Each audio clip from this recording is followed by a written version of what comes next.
Salut tout le monde, c'est la conne de service. On change un peu l'intro parce que vous allez voir dans cette story time, ça va être assez drôle. Bon, vu que je sais que vous adorez les story time ou quand je vous raconte un peu les péripéties qui se passent dans ma vie, et pour une fois il s'est passé quelque chose dont il me faut votre avis, donc c'est pour ça qu'il faut que je vous raconte, parce que je vous jure, j'en ai parlé à quelques personnes qui m'ont dit que tout bonnement j'étais stupide. On adore, vous allez très vite comprendre, on est encore une nouvelle fois dans un cas où il y a un homme qui est impliqué là-dedans, bien évidemment.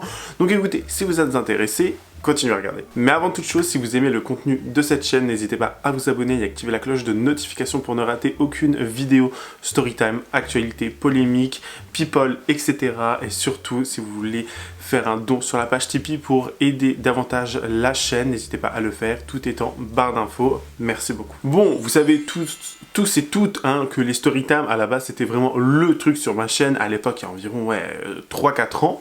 C'est un peu avec ça que beaucoup m'ont connu, et je racontais beaucoup de péripéties quand même, avec des hommes, avec des trucs, avec des machins, enfin toutes sortes de storytime, et beaucoup m'avaient fait comprendre et m'avaient fait réaliser que des fois je pouvais me mettre en danger, des fois je pouvais être tellement naïf, des fois ci, des fois ça. Donc franchement, merci à vous, parce que j'avais beaucoup freiné, j'étais beaucoup plus impliqué sur, j'ai envie de dire, moi-même, sur mes projets, sur mes envies futures. Donc je m'étais vraiment, voilà, arrêté de rencontrer des personnes, de chatter avec des personnes, et vraiment, je vous jure, ça fait du bien par moment. J'ai envie de vous inviter à essayer, parce que franchement, de se concentrer sur soi et de se, voilà, de réaliser ses projets, c'est très important. Donc vraiment, prenez ça en considération. Donc déjà aussi, merci à vous de m'avoir un petit peu fait ouvrir les yeux à l'époque et un peu plus récemment aussi, parce que vraiment tout ce qui est rencontre, c'est extrêmement compliqué pour moi. Donc non pas parce que je n'ai pas confiance ou quoi que ce soit, mais je suis quelqu'un qui va beaucoup analyser les gens, je suis quelqu'un qui va dans un premier temps aussi un peu trop vite donner ma confiance, et vous allez voir que ça va faire extrêmement mal dans cette vidéo. J'en ai marre. Je voulais vous donner un petit peu de contexte, bien évidemment, avant de commencer. Donc voilà, pendant plusieurs mois, vraiment, je n'ai rencontré personne, je n'ai rien fait, je suis redevenu vierge, limite. Et vraiment, j'avais vraiment pas envie de rencontrer des gens. Vous voyez, à chaque fois que je commençais à discuter avec quelqu'un, il y avait cette envie d'apprendre à connaître une personne, mais très rapidement j'étais en mode flemme en fait, parce que les gens, soit ça tournait en rond, soit c'était toujours le même type de conversation, soit c'était toujours la même chose, soit il n'y avait aucun intérêt, c'est-à-dire que c'était vraiment, c'était pas un échange, vous voyez, c'était vraiment ok, tu viens, tu fais quoi, machin, enfin c'était toujours dirigé vers une seule, une même, unique chose. Donc forcément, moi j'étais plus du tout dans l'optique de rencontrer des gens. Et à chaque fois qu'on me disait oui, tu veux rencontrer des gens, ah lui là-bas, lui ci, lui ça. Bon, oui, certes, pourquoi pas, hein, il est peut-être beau, il est peut-être ci, il est peut-être ça, il est peut-être extrêmement sympa, mais j'avais juste la flemme, littéralement la flemme. Vient un beau jour où je décide du coup de me réinscrire sur Grindr. Donc très grosse, comment dire, erreur de ma part. Alors je vous avais dit dans une ancienne vidéo que j'avais été bloqué de Grindr. Apparemment je ne suis plus bloqué, parce que j'essaie de me réinscrire. Ça a fonctionné. Bref, du coup, je me réinscris, je regarde un petit peu les gens autour, voilà, blablabla, je mets des photos, je fais ci, je fais ça, enfin, je me mets sur Grindr, Grindr qui est supprimé depuis maintenant, parce que je trouve que on se fout pas mal de notre gueule là-dessus aussi. Enfin, c'est devenu littéralement une application où tu dois tout payer. Dans un premier temps, à tous mes amis LGBTQIA+, machin là, si vous êtes sur Grindr, vous pouvez être que d'accord avec moi, il faut tout payer. Maintenant, même dès qu'on te fait une flamme, enfin, dès que qu'on te tape, tu dois payer. Enfin, tout ce que tu dois faire sur cette application, tu dois payer. C'est extrêmement drôle, mais pas dans le bon sens du terme. Bref. Donc, je m'inscris, je discute avec quelques personnes, bon, sans grand intérêt, et là, il y a un mec, il vient me parler. Profil extrêmement vide, il y a juste sa taille, son poids, son ethnicité, c'est comme ça qu'il l'appelle sur Grindr, et il n'y a pas de photo, il n'y a rien. Il m'envoie une photo de quoi? Du haut de son torse. Déjà. Bon, alors, le garçon, très bien gaulé, un grosse épaule, il est extrêmement grand, plus grand que moi, je vous rappelle que je fais 1m90-91, il était plus grand que moi. Bien gaulé, machin, enfin, tout ce qu'il faut, voilà. Je vois pas sa tête encore. Je lui dis, ok, c'est cool, mais envoie ta tête, tu vois. Donc, il m'envoie sa tête, il me donne, je crois, accès à son album privé, où tu peux, voilà, voir ses photos, etc. Il n'y avait pas de photos olé olé, j'ai envie de dire, il n'y avait pas, voilà, le paquet ou ce que vous voulez. Vraiment, les photos basiques, on voit sa tête, .bar. J'envoie ma photo aussi, voilà, on se montre, blablabla, et le mec commence à me dire « Ah, mais t'es très beau, tu me plais, t'es mon style, machin. » Et moi, n'ayant pas forcément confiance en moi, physiquement parlant, on va dire, je me dis « Ah, c'est trop gentil, il dit que je suis beau. » À quel moment on vient me gifler? À quel moment on vient me faire redevenir à la réalité là? À quel moment? Donc il va me dire, oui, tu es ci, tu es ça, tu es totalement mon style, sinon j'aurais arrêté de te parler. Vas-y, donne-moi ton snap. Je lui donne mon snap, on va se parler. Alors, bien évidemment, je n'ai pas donné mon vrai snap, parce qu'à l'époque, enfin, la personne ne sait pas que j'étais sur YouTube, on va y revenir un peu plus tard là-dessus, mais il ne savait pas que j'étais sur YouTube, donc je donne un autre snap, parce que sur Snap, mon pseudo, c'est mon pseudo YouTube, si vous voulez. Et si la personne est moyennement intelligente, elle va voir que, elle voit mon pseudo, elle met quelque part sur internet, et des fois tu as Instagram qui ressort, Facebook, YouTube, TikTok, tout plein de plateformes, vous voyez, mais bon, ça c'est pas tout le monde qui pense à faire ça. Pensez à faire ça des fois, je vous jure, ça aide. Donc on s'échange nos snaps, on discute pas mal, il m'envoie des photos, on s'envoie des photos, voilà, on parle un peu comme ci, comme ça, on parle vraiment, c'était des discussions, des fois sans queue ni tête, et quand je dis sans queue ni tête, il y a vraiment sans queue.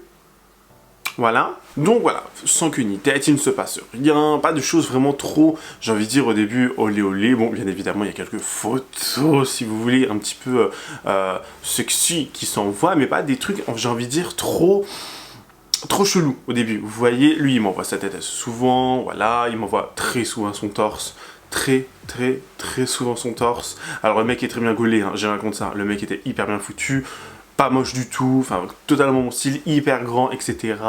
Vraiment rien à dire physiquement parlant, vous voyez. Mais plus mentalement, moralement parlant, là j'ai envie de me dire, on se fout de moi, on adore. Donc le mec en question, il faut savoir que c'est quelqu'un qui travaille beaucoup. C'est-à-dire qu'il va beaucoup travailler du matin au soir, donc disons qu'il commence à 9h, 9h30 et jusqu'à 18h au travail. Il me parlait un petit peu, quelques snaps au bureau, etc.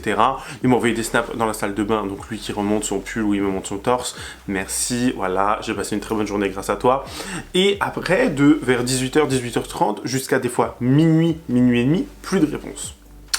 Et vous allez certainement comprendre très rapidement pourquoi il n'y a plus de réponse, à mon avis. Mais bon, bref. Donc plus de réponse, et le mec, voilà, il disparaît. Il me dit, non mais je suis au sport. Tu comprends, je suis au sport, c'est ma vie, je fais que travail, sport, je pense à rien d'autre. Je suis que au sport, je fais des tournois, je fais des machins, je suis payé pour aller faire des tournois, des je sais pas quoi, là, des matchs. Enfin, vous m'avez regardé, vous voyez bien que je vais pas à la salle de sport, hein, vous avez compris, moi j'étais en mode, ok. Donc, 18h, 18h30 jusqu'à des fois minuit, minuit 30, pas de réponse. Après, il rentre chez lui, il me dit tout le temps un petit snap genre, je suis fatigué, je vais aller dormir. Mais il faudrait vite qu'on se rencontre. Hein. Et moi, juste le fait qu'il me dise, il faudrait qu'on se rencontre, je me dis, ah, il veut me voir, il a envie de me voir. C'est sûr, sinon il ne me le dirait pas. J'en ai marre de moi, j'en ai marre, je vous jure. Bref, donc on discute comme ça, je vous jure, pendant, allez, un mois peut-être. Et au cours de ce fameux mois, il y a un battement qui va se passer, enfin il y a un moment qui va se passer où, du jour au lendemain, le jour où on devait se voir, c'était un week-end, on devait se voir un dimanche, il me dit vas-y on se verra, machin, on peut aller se balader, on peut faire un truc. Le mec il parle de date, il parle même pas de ken ou je sais pas quoi, vous voyez, il me parle vraiment de aller se balader, d'aller faire des trucs genre voilà, se connaître. Donc moi des choses comme ça, mais tu m'as directement, tu me dis ça, mais directement c'est bon, tu m'as accaparé, vous voyez. Et le mec va arrêter de me répondre. Donc du coup, de ce fameux dimanche où je devais le rencontrer, il va se passer au moins une semaine et demie, voire 2 semaines sans réponse. Même pas ouvrir le snap, rien du tout. Donc il m'a ghosté. Et moi, c'est rédhibitoire, normalement de base. C'est rédhibitoire, je me dis ok, c'est bon, pas que ça à foutre, hein, les gamins, c'est pas mon délire, vous voyez. Et ben étant toujours aussi teubé, je me dis ah mais il est peut-être occupé. Non. Et il va revenir me parler, un beau jour comme ça, en disant « Oui, désolé, je suis vraiment désolé, je sais pas quoi, machin, mais voilà, il faut que je te le dise, mon ex est revenu chez moi. » Alors, je sais pas si c'est un ex ou une ex, il m'a dit mon ex. Je crois que c'était un mec, dans mes souvenirs, donc comment il m'en avait parlé, je crois que c'était un mec. Et il me dit « Mais t'inquiète, hein, il est revenu, mais il n'y a rien de sexuel. Hein. » J'étais en mode... Ah, dessous de la gueule du monde, vois-tu. Il me dit, non mais franchement, tu vois, machin, il est revenu, mais il m'insupporte, j'ai pas forcément envie de le voir, machin, il vient parce que il est en galère ou je sais pas quoi, mais à quel moment, enfin, je veux dire... Et le pire, c'est que ce mec-là est hyper, pas jaloux, pas possessif, mais Dès que je vais faire quelque chose où je vais envoyer des snaps, c'était t'es où? T'es avec qui? Tu fais quoi? T'es en sécurité? T'es où? Tu fais quoi? Donc rien que des trucs comme ça, je me disais waouh, mais amoureux le garçon, genre il n'a deux yeux que pour moi, vous voyez? Alors que pas du tout, genre c'était vraiment, j'ai envie de dire, une technique pour m'endormir presque. Enfin, moi je le vois comme ça actuellement. Et je sais pas, le mec hyper ouais, non, mon ex, je sais pas quoi. Et après il va commencer à me parler de YouTube, il va me dire ah mais t'es sur les réseaux? Non. Parce qu'il a vu ma chaîne YouTube. Donc forcément, peut-être que cette vidéo, il la verra. Donc si tu la vois, ce cadeau pour toi, voilà. Donc il a trouvé ma chaîne YouTube. Alors merci à Brigitte Macron, Jean-Michel Trogneux, merci à vous d'avoir fait découvrir ma chaîne à cette énergumène, hein, c'est très gentil. Et il me dit non mais j'aime bien ce que tu fais, machin, il faudrait que tu m'apprennes à faire du montage, combien de temps tu mets, enfin il me pose plein de questions. Et j'avais l'impression vraiment d'être pris un peu pour un teubé. C'est-à-dire qu'il me posait des questions sur le fonctionnement de YouTube, etc., etc. Il me dit, ah, c'est bien, tu travailles beaucoup. Enfin, encore une fois, pas forcément de discours trop intime, si vous voulez. Vraiment, c'était axé sur un truc, mais un truc lambda. On doit se revoir au bout d'un moment. Il me dit, vas-y, on se voit mercredi. Je suis ok, pas de souci. Et là, rebelote, il me dit, non, je peux pas, je suis occupé, j'ai match. Non, je peux pas, je dois faire ci. Après, il va commencer à me dire quoi? Une autre fois, on devait se voir. Donc, jamais 203, bien évidemment. Il commence à me dire, oh, je suis malade. Tu comprends, je suis malade. Et c'est le bordel chez moi. Je suis malade. Ouais. Que quelqu'un vienne me ramener à la réalité, s'il vous plaît. Et au cours de la discussion, avant qu'il me reghoste, parce que oui, le monsieur m'a ghosté une nouvelle fois, c'est-à-dire que depuis, je n'ai toujours pas de réponse. Il n'ouvre même plus mes snaps, etc. Enfin, mes messages. Donc je me dis, au bout d'un moment, il y a foutage de gueule. Il y a couille dans le potage. Vous voyez ce que je veux dire? Et juste avant ça, il me disait, ouais, c'est bizarre, il y a un mec qui vient me parler, il me demande mon adresse, il fait ci, il fait ça. Et il commence à dire, oui, mais c'est moi, je sais pas quoi. Enfin, il disait que c'était moi, vous voyez? J'étais en mode, hein? Quoi?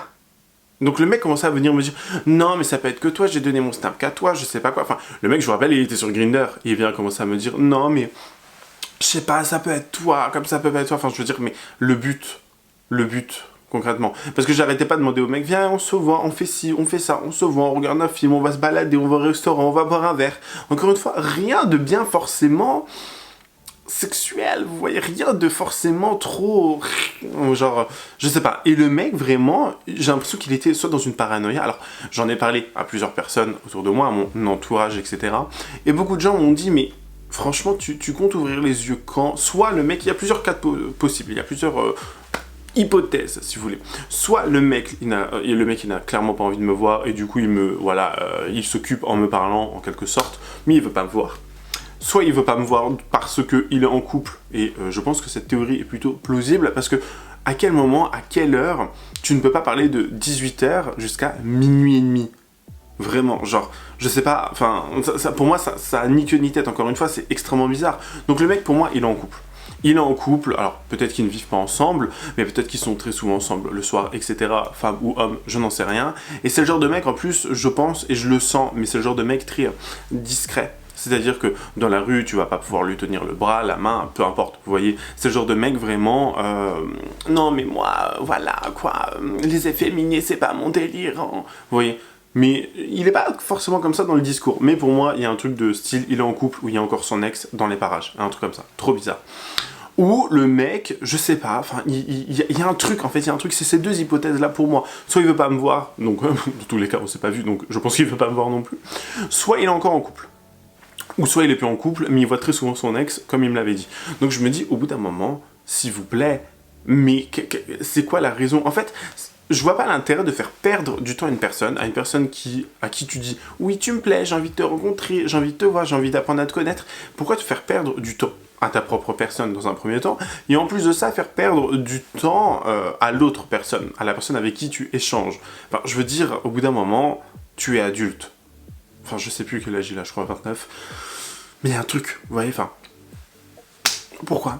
Je comprends pas. Pourquoi? En tout cas, j'ai parlé de cette histoire à beaucoup de personnes de mon entourage et tout le monde m'a dit que je devais dormir. Que littéralement, je n'avais rien dans la tête. Parce que, franchement...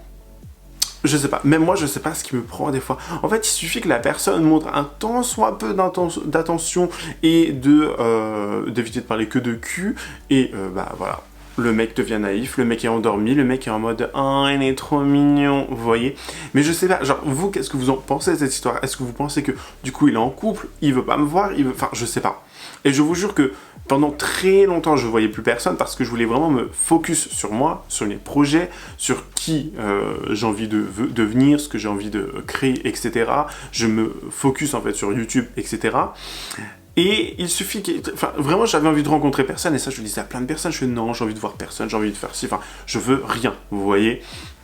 Et déjà, c'est un peu grâce aussi aux gens qui regardent cette chaîne, parce que beaucoup m'avaient fait comprendre et prendre conscience que certains avaient un comportement extrêmement toxique, dangereux envers moi, les gens que je rencontrais, bien évidemment, et que forcément, bah, ça m'avait stoppé, si vous voulez. Et là, lui, il a apparu. Il est apparu. Donc, je ne comprends pas pourquoi ce garçon-là, il est perdu comme ça. Il n'arrive pas à décider, à faire des choix, ou que sais-je. Mais franchement, dites-moi, vous, en commentaire, quelle aurait été votre réaction, comment j'aurais dû réagir, etc. Parce que j'ai l'impression que c'est vraiment un truc qui se passe dans la communauté. Alors, je vous jure, hein, il y a beaucoup de mecs hétéros, qui viennent vous faire croire, ouais, moi je suis discret, machin, je sais pas quoi, ou d'autres, mais enfin, c'est une communauté, je trouve, de plus en plus toxique. On est une communauté, la communauté gay, LGBT, machin, truc là, tout l'alphabet là, je vous jure, on est une communauté qui est de plus en plus toxique, on se base sur telle ou telle chose, c'est-à-dire sur du physique, on se base même pas sur le mental, et beaucoup de gens, enfin, je comprends pas, franchement, je comprends pas. Et à partir du moment où il y a une personne qui est un peu plus mentale, qui a un peu plus de conversation, ben, ça s'avère être une personne qui te ghost. Donc c'est trop bizarre. Et le pire, c'est que la personne, là, quand on devait se voir après la dernière fois quand il m'avait proposé, c'est que là, la semaine dernière ou cette semaine, il devait être en congé. Et bizarrement, plus de réponse, ghosting, etc. Donc pour moi, il y a quelqu'un d'autre. Il y a quelqu'un d'autre dans les parages. Et monsieur, là, il n'arrive pas à comprendre et il n'arrive pas à réaliser la chose, quoi, tout simplement. Donc, franchement, vous dites-moi en commentaire quelle aurait été votre réaction, comment je dois réagir, quelle est selon vous l'hypothèse probable dans cette histoire, parce que franchement, je m'épuise, je vous jure, je m'épuise. Enfin bref, c'est la fin de cette vidéo. N'hésitez pas à me dire ce que vous en avez pensé en commentaire, me donner votre avis le plus sincère. N'hésitez pas également à vous abonner et activer la cloche de notification. Me rejoindre sur les différents réseaux sociaux qui se trouvent en barre d'infos. Lâchez votre meilleur pouce bleu et sinon je vous dis à la prochaine. Prenez soin de vous. Bye guys.